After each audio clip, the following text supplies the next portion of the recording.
1971 का भारत पाक युद्ध। इसके किस्से तो बहुत हैं, है ना?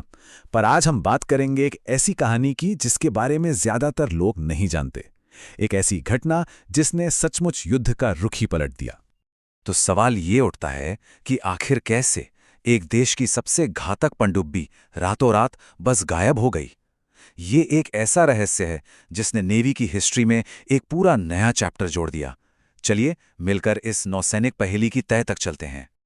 तो कहानी शुरू होती है जंग के ऐलान से नहीं, बल्कि एक सबमरीन के अचानक से गायब हो जाने से। जरा सोचिए इस बारे में। साल था 1971। सर्दियां थीं और भारत के विशाखापट्टनम तट के पास एक बहुत ही ताकतवर सबमरीन बिना कोई सुराग छोड़े गायब हो जाती है। यही वो घटना थी जिसने आगे चलकर एक बड़े नेवल कॉन्फ्लिक्ट की जमीन तैयार की। अब इस पूरे रहस्य को समझने के लिए हमें पहले इस कहानी के मेन कैरेक्टर से मिलना होगा। इसका नाम था पीएनएस गाजी, और ये कोई ऐसी वैसी सबमरीन नहीं थी। ये पाकिस्तानी नेवी की शान थी, उनका सबसे शक्तिशाली हथियार। एक ऐसी डीजल इलेक्ट्रिक अटैक सबमरीन जिसे खास तौर पर गहरे समंदर में घुसकर हमला करने के लिए ही डिजाइन किया गया था। ये अमेरिका की बनी हुई थी। पहले इसका नाम था यूएसएस डियाब्लो। लंबाई थी 311 फीट, मतलब काफी विशाल। स्पीड थी 20 नॉट्स, और सबसे खतरनाक बात, इसमें 10 टॉर्पीडो ट्यूब्स और माइंस लगी थीं। कह सकते हैं कि ये समंदर के अंदर एक चलता फिरता किला थी। किसी भी नेवी के लिए एक बहुत बहुत बड़ा खतरा। और इसका मिशन एकदम साफ था। भारत के सबसे अहम जहाज एयरक्राफ्ट कैरियर आईएनएस विक्रांत को ढूंढो और तबाह कर दो। अगर गाजी इसमें कामयाब हो जाती तो ये भारत के लिए एक बहुत बड़ा झटका होता।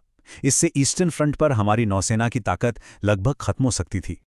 लेकिन इस इतने बड़े खतरे से निपटने के लिए इंडियन नेवी ने एक काउंटर प्लान तैयार किया, और ये प्लान वाकई मिलिट्री स्ट्रैटेजी की किताबों में पढ़ाया जाना चाहिए। एक शानदार प्लान। तो हुआ ये कि हमारी इंटेलिजेंस ने गाजी के आने की खबर पहले ही पकड़ ली थी। मतलब ये कोई किस्मत की बात नहीं थी, बल्कि एक सोची समझी घात को एक बहुत ही सावधानी से बिछाए गए जाल में बदल दिया गया। इंडियन नेवी ने इस खतरे को एक मौके में बदलने की पूरी तैयारी कर ली थी। ये पूरा प्लान असल में 3 कमाल के स्टेप्स में बनाया गया था। स्टेप 1, सबसे पहले तो अपने सबसे कीमती जहाज आईएनएस विक्रांत को चुपके से अंडमान आइलैंड्स भेज दिया गया, एकदम सेफ। स्टेप 2, फिर एक धोखा तैयार किया गया। विशाखापट्टनम से बहुत सारे झूठे रेडियो सिग्नल भेजे गए ताकि ऐसा लगे कि विक्रांत वहीं पर है। और स्टेप 3, एक शिकारी को मैदान में उतारा गया। डिस्ट्रॉयर आईएनएस राजपूत को विशाखापट्टनम के तट पर गश्त करने के लिए भेजा गया। वो एक ऐसे टारगेट की रक्षा करने का नाटक कर रहा था जो वहां था ही नहीं। तो अब कहानी उस मोड़ पर आती है जहां ये दिमागी शतरंज की बाजी एक असली लड़ाई में बदल जाती है। ये 3 दिसंबर की आधी रात की बात है। आईएनएस राजपूत को विशाखापत्तनम बंदरगाह के पास पानी के नीचे कुछ अजीब सी हलचल महसूस होती है। शक होते ही बिना एक पल गवाए राजपूत ने पानी में डेप्थ चार्जेस का एक पूरा पैटर्न गिरा दिया, और कुछ ही पलों के बाद एक जबरदस्त धमाका हुआ जिसने पूरे समंदर को हिलाकर रख दिया। निशाना एकदम सटीक लगा था। अगली सुबह तक समंदर की सतह पर तेल और मलबा फैला हुआ था, जो इस बात का पक्का सबूत था कि पाकिस्तान की सबसे खतरनाक सबमरीन गाजी अब खत्म हो चुकी थी। और ये सब हुआ जंग के ऑफिशियल ऐलान से भी पहले। तो एक तरफ थी पीएनएस गाजी, एक सबमरीन जिसका मिशन था आईएनएस विक्रांत को तबाह करना, और दूसरी तरफ था हमारा आईएनएस राजपूत, एक डिस्ट्रॉयर जिसका मिशन था गश्त और रक्षा करना।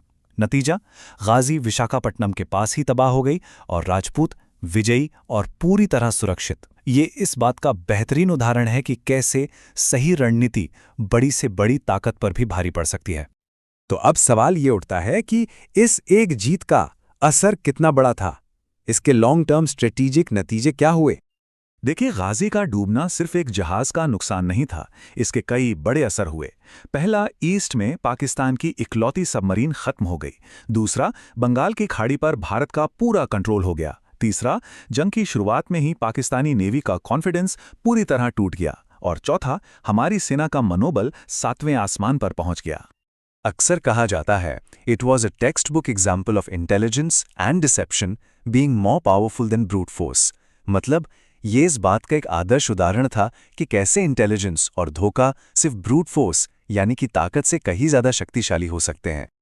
और जानते हैं, सबसे हैरान करने वाली बात, ये कहानी सिर्फ इतिहास के पन्नों में नहीं है। आज भी विशाखापट्टनम के तट से सिर्फ 2 किलोमीटर दूर समंदर की गहराइयों में पीएनएस गाजी का मलबा पड़ा हुआ है, इतिहास का एक मूक गवाह।